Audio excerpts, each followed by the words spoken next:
Christian Guémy, alias C215, est l'un des artistes incontournables de la scène street art parisienne. Il nous a fait découvrir ses œuvres à Vitry-sur-Seine. Reportage.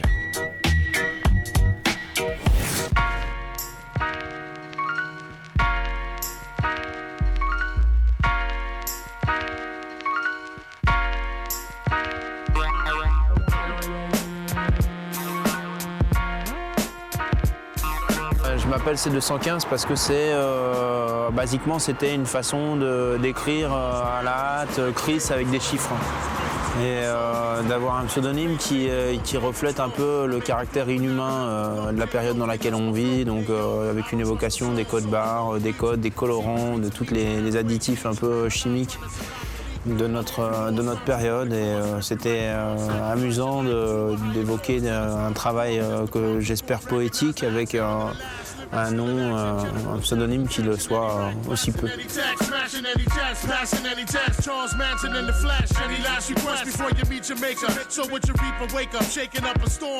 En fait, je réalise le plus souvent des portraits, parce que j'aime bien avoir un message clair, intelligible et qui soit vecteur d'émotion.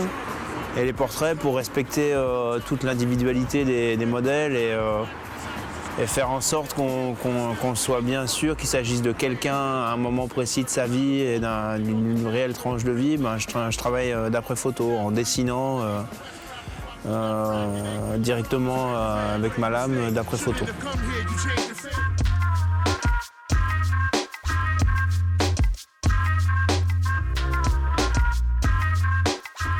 Je suis venu au pochoir après la naissance de ma fille parce que je dessinais à main levée depuis bien longtemps, et à la naissance de ma fille j'ai décidé de rompre avec mon boulot pour revenir vers l'art urbain, donc j'ai repris le graffiti à main levée, mais je suis parti dans une direction assez tribale, organique, et à un moment j'ai voulu mélanger mon graffiti et mes croquis.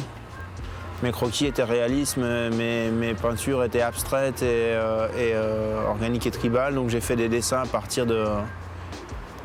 partir d'éléments organiques, et le résultat faisait que ça s'adaptait super bien pour être exécuté au pochoir.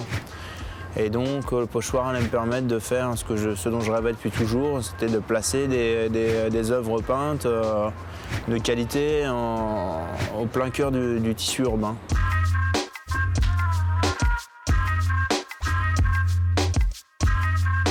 La plupart du temps, elles sont extrêmement bien reçues parce que je veille en amont à une forme d'autocensure, à ce que le sujet soit un sujet universel. Les portraits servent à ça, un sujet universel, que chacun puisse recevoir, interpréter, s'approprier, sans qu'il y ait d'offense faite à qui que ce soit sur le plan social, ethnique, religieux. Je pense que la contestation elle est déjà suffisamment manifestée par le fait que j'intervienne ici ou là pour y peindre, donc en laisser une trace durable derrière moi. C'est ça le graffiti, laisser une trace derrière soi.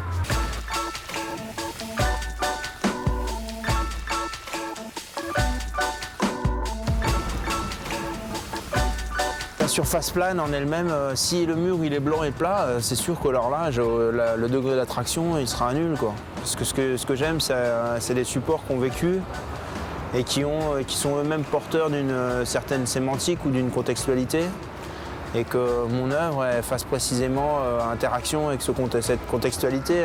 Et donc c'est tout l'intérêt d'intervenir sur des objets qui sont eux-mêmes qui sont pas vierges, parce que leurs défauts, leur personnalité, les accidents qui vont la casualité aussi, on dit, de ce qui m'apporte, va m'aider à resserrer mon sujet et à avoir une interaction précise et fine et qui soit interprétable.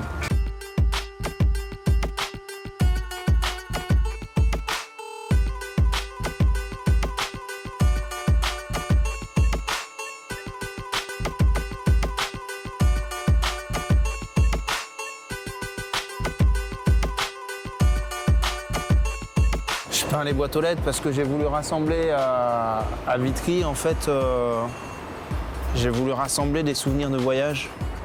Et donc il était intéressant, c'était un mobilier urbain qui était assez négligé, en tout cas dans ma ville, qui était régulièrement tagué sans jamais être entretenu. Donc il était intéressant de s'emparer de ces espaces publics pour les transformer en œuvres d'art et pour y raconter des souvenirs de voyage. Donc comme la lettre évoque l'ailleurs, un ailleurs baudelairien, on va dire. Et ben, j'ai voulu rassembler des souvenirs de voyage en dépeignant des destinations lointaines. Alors j'ai fait l'Inde, j'ai fait le Tibet, j'ai fait le Maghreb.